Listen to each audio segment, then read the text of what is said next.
Sige po, pwede na po tayo. Opo.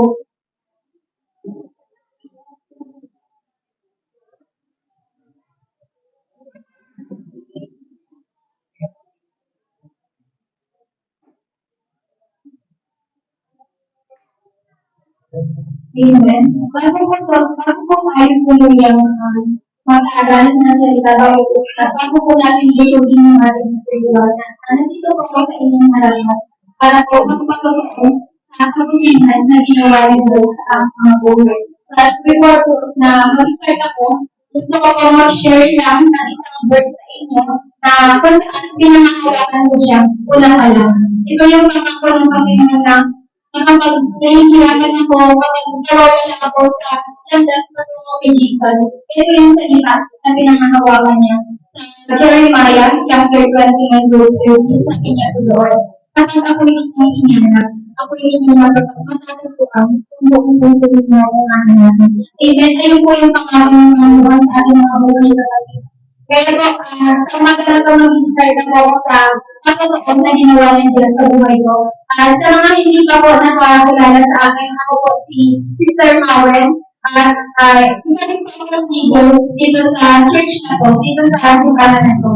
At isa din po ako sa mga nag-train as a song leader sa church na to. At kung makapansin nyo, kami po, ako, makapansin nyo na inakalaw kami ng aming pastor, ng aming kahit sa amin na tumayo kami dito sa harapan kasi kami po ay dumaan sa training para mag-aral ng salita ng Panginoon. At way back 2023 po, ito po mag-start na po. Way back 2023 po, which is last year lang po, kuminto po ako. Umayaw, nawala po ako sa buo sa paglilingkod ko sa Panginoon, sa paglilingkod ko sa Diyos. Dami ko pong iniwan ng mga panahon na yun. Ang dami ko pong iniwan last year, totoong kaibigan, relasyon ko sa kanila. And besides that, nahiya na rin po ako eh. Nahiya na po ako lumapit kila Mase, nahiya na po ako lumapit kila Pastor, kila Nainjo. Dahil po sa ginawa ko na kumalikot ako, kumaliwa ako, na imbis na dapat sa kanan, pero kumaliwa ako sa landas sa patungo sa Diyos. At ang dami ko pong nasayang ng mga kapatid. Ang dami pong nawala sa akin ng mga panahon na yun. At sa umaga ng mga kapatid, gusto ko pong ipaalam sa inyo na hindi na ako nakatagpo ng totoong kapahingahan simula nang umalis ako. Simula nang huminto ako, simula nang umayaw ako, hindi na ako nakatagpo ng totoong pag-ibig at ng totoong kasiyahan. At last year po, nagkaroon po ako ng boyfriend. Ito po sinasabi sa inyo sa inyong harapan. At hindi ko ako last year sa mahal-mahalan. Sabi nga ng mga kabataan, hindi sa mahal-mahalan. At 3 months po, masaya. Nung mga 3 buwan kami, masaya kami. Na akala ko nung una, tutulab niya eh. Akala ko talaga siya, ha? Akala ko makakaroon sa kaibigan niya. Ito na yun. Lord, ito yung hinihingi ko sa iyo, mga naman na ako pa kaya binigay niya. Akala ko po yung may binibigay sa akin ng Lord. Pero makalipas po yung, ay siya nagwan. Unti-unti pong binalis ng Lord. Yung tao na yun sa buhay ko. Unti-unti po binalis na rin yung pagkakahan ko. Alam niyo po, ang sakit sobra. Ito po yung nakakapagod na kanya. Kailangan talaga yung masaktan ka. Pero yung sakit na to, may purpose po ito. Ang sakit po sa part na alisin o wala lang sa iyo yung mga bagay ng mga tao na minahal at talagang nakasanayan mo na nandiyan sa tabi mo. At sa sobrang daming kabutihan po na nagawa ng Lord sa buhay ko, hindi ko alam kung saan ako mag-i-start eh. Nang ginagawa ko ng testimony, saan ako mag-i-start? Saan ako mag-isimula? Hindi ko alam kung saan, kaya nag-pray ko ako sa Lord. At bigyan ko naman po na habang nag-iisip ako saan ako mag-isimula. Naalala ko po yung your goodness is running after me. At dahil po dito, naisip ko na all my life, God has been so good and faithful to me. Amen. Ayun po yung naisip ko ng mga oras na nag-iisip ako saan ako mag-start para magpatotoo sa harapan ninyo. At I thought about the moments God has not already been my father. And also, He's my great friend. Amen. Yung Panginoon po, hindi lang siya yung kumakain tatay sa buhay ko, hindi lang siya yung umaalala na kapag naliligo ko ng landas, siya din po yung kaibigan ko na nagpa-comfort sa akin. Kapag hindi ako makaalis sa comfort zone ko lang saan, hindi mas makakabuti sa akin. Amen. At isa lang sa katotohanan ng mga magulang ko kapatid, super effective po ng prayer. Napaka-powerful po ng prayer na ginagawa ng mga kapatid ko dito sa loob ng panahon na to. Prayer is the instrument po for the way para makapag-community ka sa Lord. Alam po natin yan. At naniniwala ako, mga kapatid, isa po ito, yung prayer, isa po sa ginamit nila nila Tracy ng mga kapwa leaders na isa po sa ginamit nila matagpuan ko rin si Jesus. At matagpuan ko rin si Lord. Ayun po yung ginamit nila. Kaya po, kaya mga backslider, Christian po.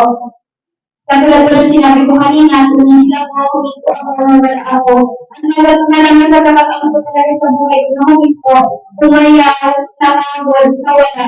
And not only about physical, and also spiritual po. Nawala po yung relasyon at yung pagsama ko sa Panginoon. Nawala po yung connection ko sa Lord. At sa mundo po, sa mundo ko naghanap ng kapahingahan.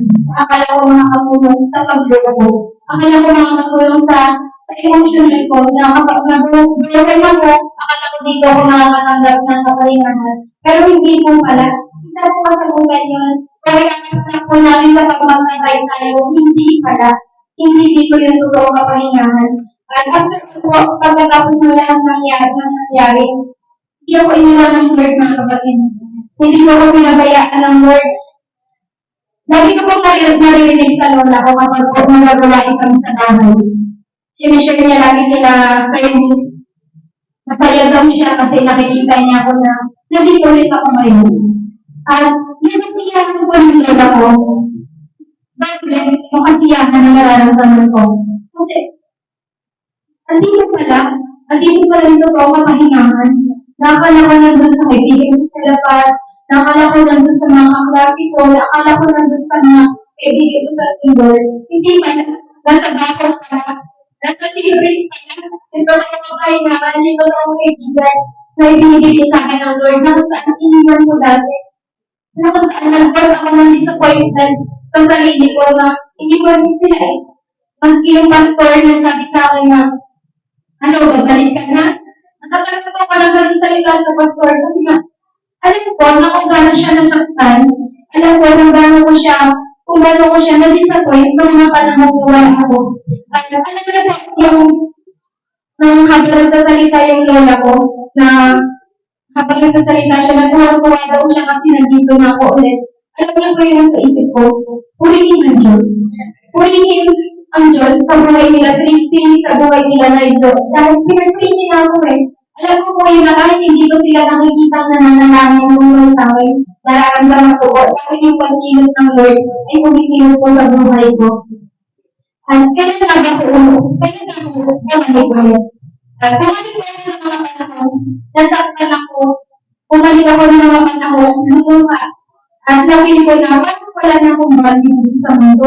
Bakit parang ako na lang? Parang napaka-worthless ko na ako. Napili ko na parang ako na lang. So, I decided to follow Jesus again. I decided to sumunod ulit sa pagmumuhay Kristo. At ang pagpapalala na dito sa mundo, puno ng kapaguran, puno ng failure, puno ng distractions, ng mga pag-overthink, na kung saan ang daming wakit na what if hindi ka makagraduate? What if hindi ka makapasa sa mga board exam na itinig mo? At nung mga panahon ko na yun, bumalik na ako, nanumbalik ko ako sa presensya ng Panginoon. At I'm still praying po for the better days na nasasaktan at lumuluwa ako ng mga panahon na po. Pero po, mga kapatid, napagtanto ko po na hindi pala sapat yung nag-work ka lang. Hindi po sapat yung nag-work ka lang na sana bukas okay na ako. Sana after 3 days, after 3 months, makagubol na ako. Sana after 3 days, mawala na yung sakit na nararamdaman ko. Kasi po, isa ko sa katotohanan na kapag nagmahal ka talaga, kailangan mo masaktan.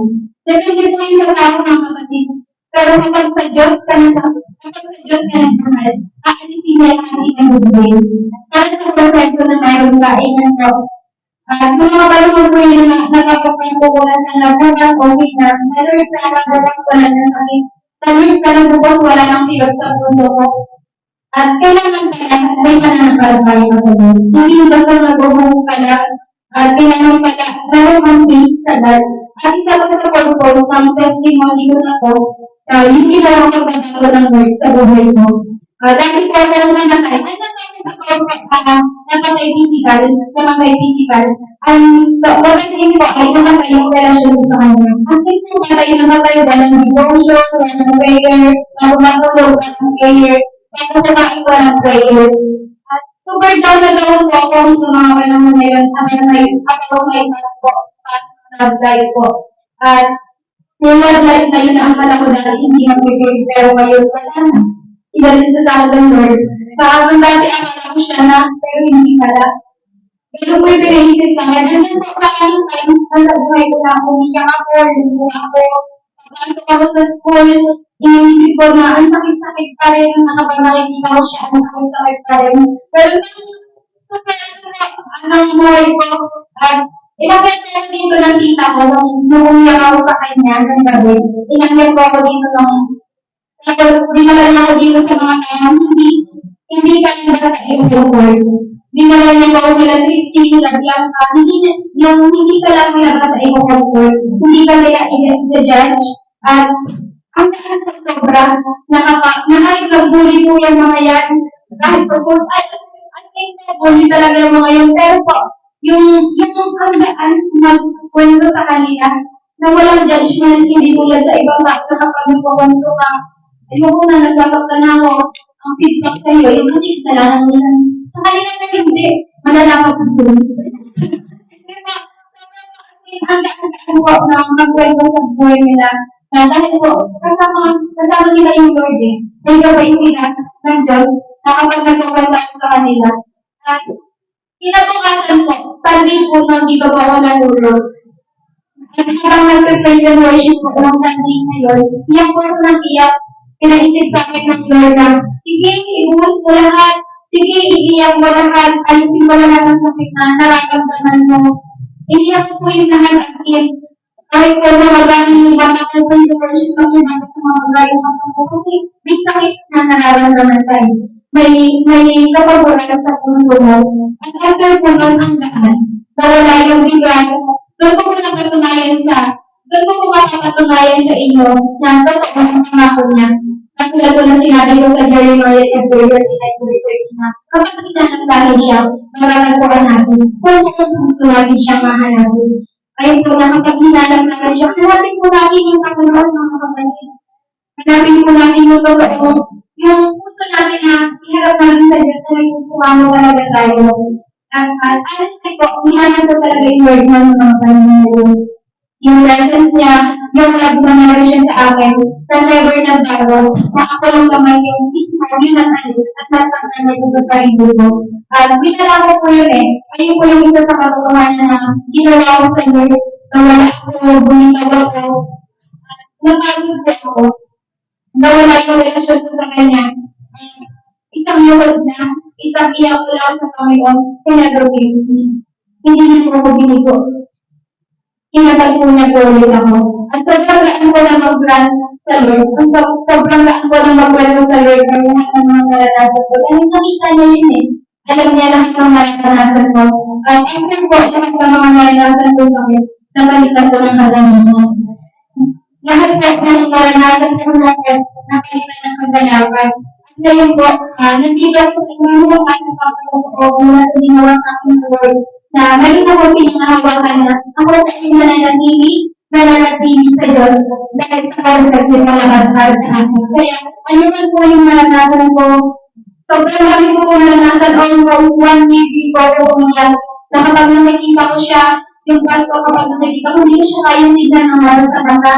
Dahil ang sakit-sakit na eh. Pero dahil bumalik ako sa Lord, na kapag nakikita ko siya, okay na ako.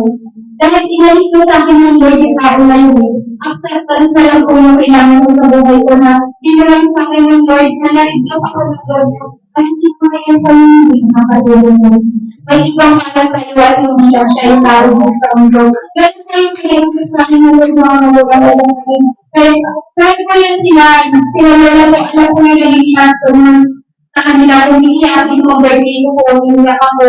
Kasi po, ayun po yung sakit na nararamdaman ko. Yun po yung sumarubong ng birthday ko. Kaya, ngayon, sobrang nag-bless po ako at nagtitingo na naman ako, anniversary na naman, nakadali na naman ako, nakatayin na naman ako ng mga maragad. Kaya napakasindi ng Lord, hindi na nagmundo na rin ako ng hirapan. Hindi na ako pinapahinat, nakakagmundo na ako sa last part ng buhay ko, lalo na ako pinahangal. Kaya, ang prayer ko po talaga na sana makamit ko lahat ng pangarap ko in God's will. Sa kanyang, amen, sa nakaraan ng lahat ng Panginoon, sa panahon lamang ng Panginoon, at ngayon po, alam ko po sa sarili ko na ito ang kagalingan na ibinigay sa akin ng Lord, yung mga nasaktan ako last year, ito po ang paraanan ng Lord ko, kaya ngayon, hindi na ako lumulura. Hindi na ako magiging gabi-gabi. Ang hinihindihan ko na lang po yung research natin. Pinatutan ko na lang po. Kaya ayun po, patuloy po ang Diyos sa buhay ko dahil sa kabuti ng ginagawa sa akin.